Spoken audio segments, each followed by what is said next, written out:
Hey kids, good morning. How y'all doing today?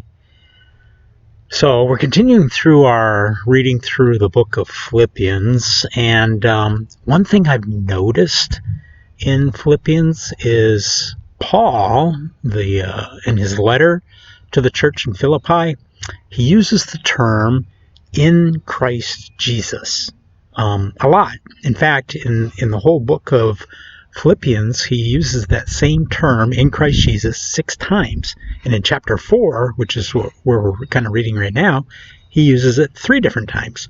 So I did a little bit of research, and Paul likes that term, in Christ Jesus. In fact, in all of his letters that he wrote to all the different people and churches that we have in the New Testament, he used that term 164 times.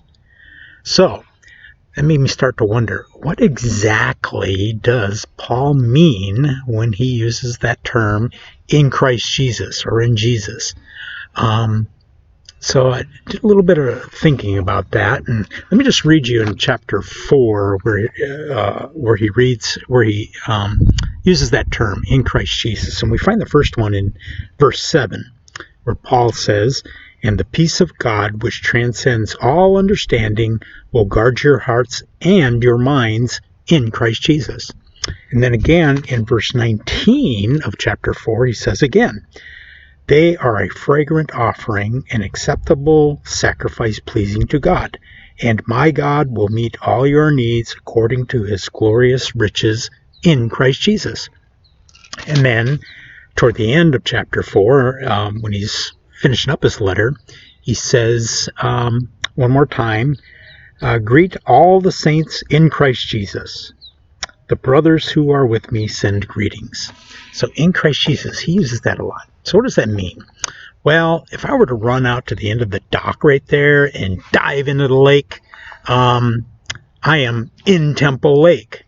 But am I really part of Temple Lake? No, I'm still a separate person. I'm in Temple Lake, but I'm not really part of Temple Lake. So what does that mean exactly when Paul says in Christ Jesus? So what it really means is to be more like you're connected to Jesus, like a branch of a tree, or how a branch is connected to a tree, or a branch is connected to a vine. In fact, in another place in the Bible, in the book of John, it talks a little bit more about that. Let me read to you John chapter 15, verse 5.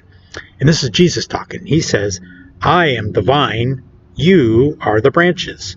If a man remains in me and I in him, he will bear much fruit. Apart from me, you can do nothing." So here Jesus is talking about how we are connected to him like we're a branch, and he's the vine, or he's a tree and we're one of the branches. So I think that's what Paul is talking about when he's saying in Christ Jesus, and that's part of our identity. We are connected to Jesus, which means that we're kind of like his hands and his feet and his mouth. We're telling people the good news, the gospel about him, and his hands and feet, and that we go out and we help people and share the good news about God's love. So that's what I think it means when Paul is saying in Christ Jesus. And listen for that today. When Pastor Bobby's talking, you'll hear that quite a bit. All right. Well, I hope you all are having a good summer. I really miss you, and I love you. Bye-bye.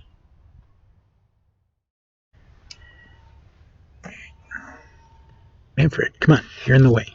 You can't be right here. I'm trying to make a video, and you're getting in the way. Okay, we're gonna have to redo that. You know we're gonna have to redo that, huh? You got a pretty nose, but yeah, you can't be getting in the video like that.